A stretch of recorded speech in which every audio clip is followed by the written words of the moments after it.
Hello guys, this is Royal69501 and welcome to my channel. Yep, I still have the Christmas spirit all over the place. So, the comic book that I'm gonna display, well, before that,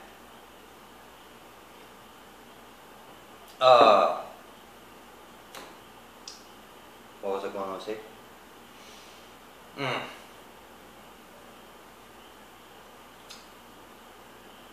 Well, I forgot. Oh well, when I remember, then that means I have to make another video. So, the comic book that I'm gonna display was published back in 1986. And these comic books, or these miniseries,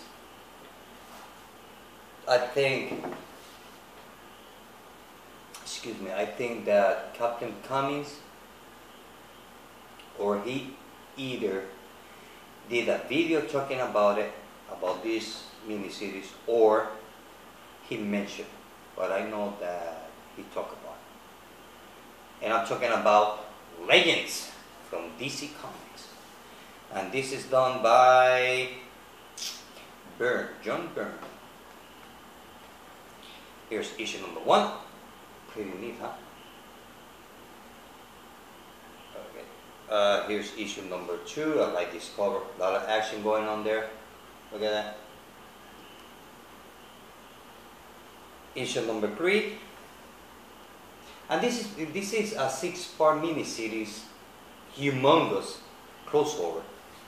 Across almost all Marvel Universe, DC Universe back then. Issue number 4.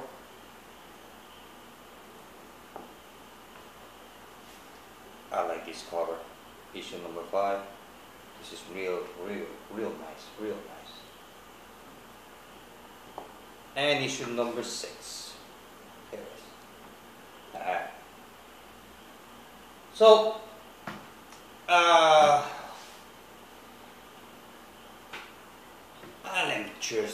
let me choose. I'm tired. I just got home from work about, I don't know, an hour or so. So I'm tired. It's been a long day. It's been a long day today. Been a long day. So, but you know, I got a chance after work, you know, read the comic book, the one I'm gonna give you my thoughts about it. So, but first, let me see which one I'm gonna display. I like this one better. I'm gonna display issue number 6. You get to see all the Justice League in there. If I'm not mistaken, after this miniseries was over, I think it was the birth of Justice League back in the 80s and 90s, I believe so, if I'm not mistaken. So, the comic book that I'm going to be talking about, which I'm going to give you my thoughts without spoilers. I'm not going to spoil it because maybe some of you might have not read it, or you might thinking to get it. So, in the case, I don't want to spoil it.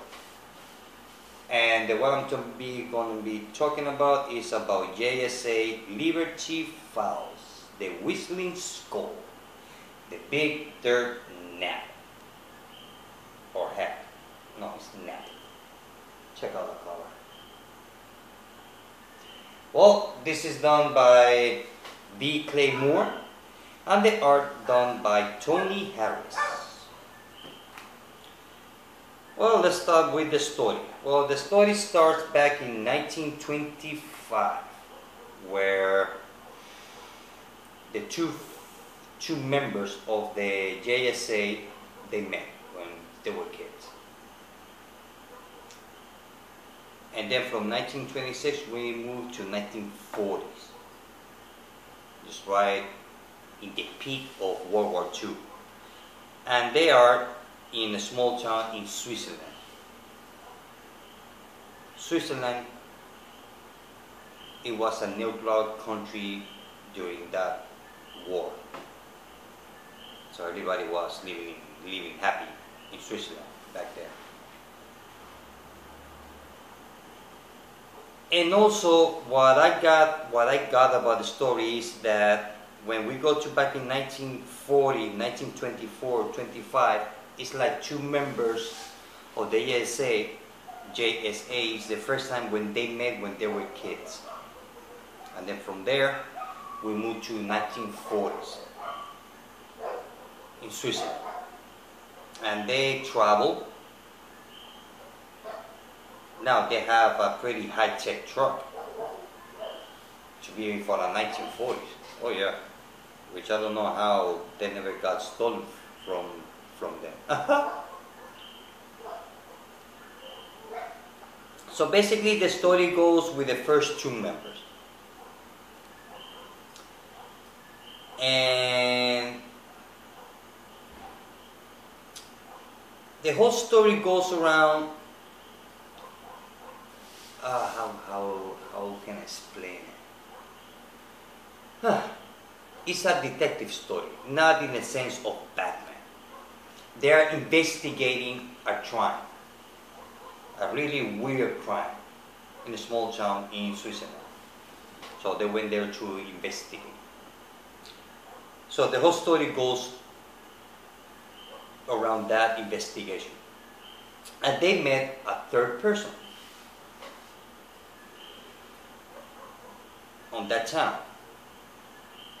But but the story reminds me this comic book from the New 52. What's the name of it? That has to do with a telephone. Oh, Dial Age. Yes, it reminds me. That type of storytelling kind of reminds me of Dial Age.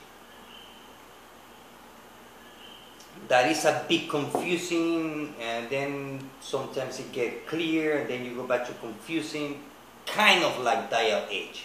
And I have to say that it's a different storytelling. It's a completely different storytelling.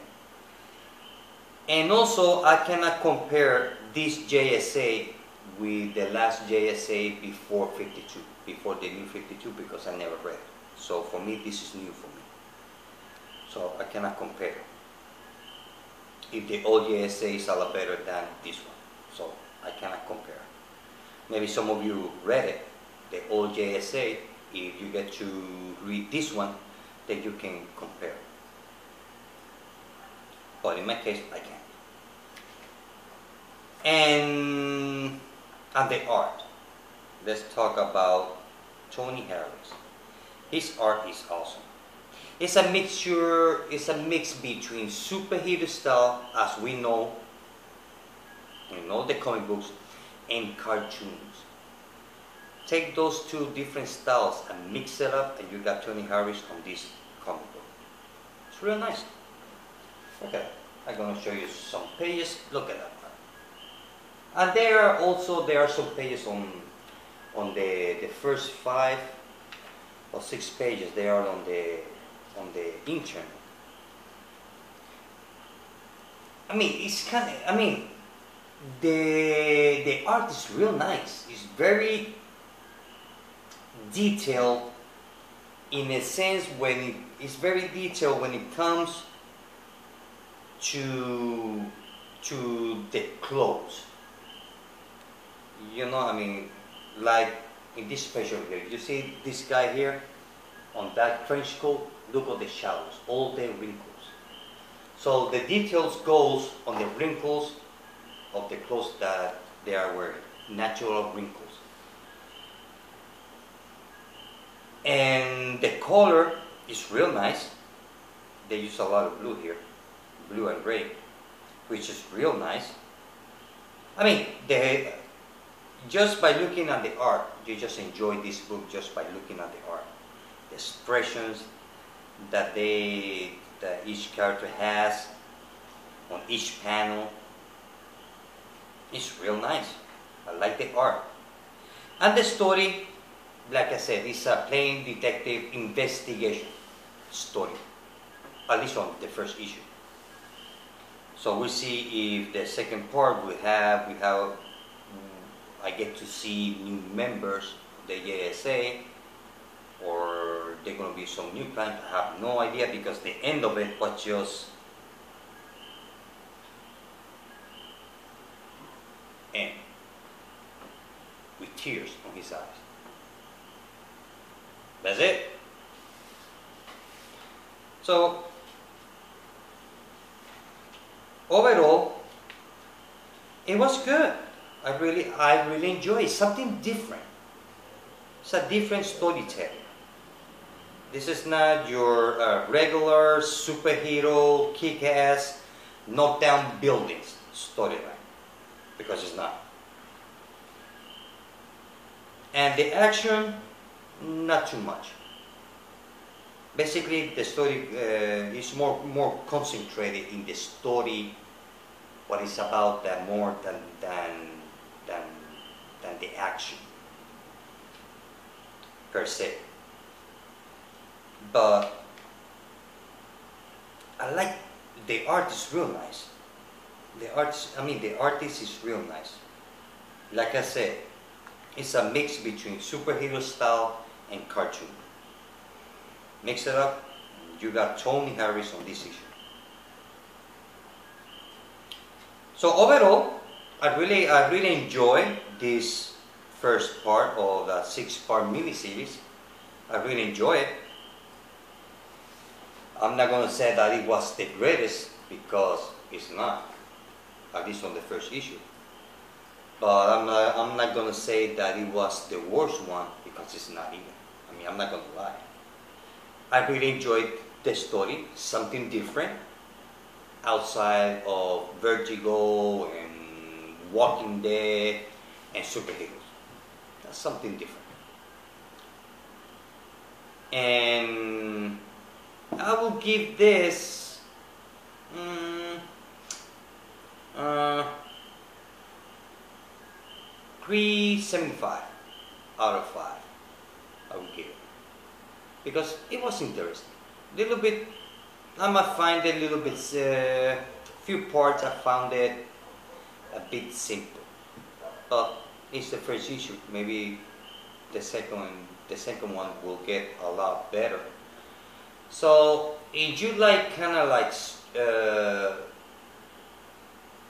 different story, not non-superheroes as we are accustomed, give it a try. Well, like I say, it reminds me of Dial H. It reminds me a lot of Dial H on the storytelling. It reminds me a little bit.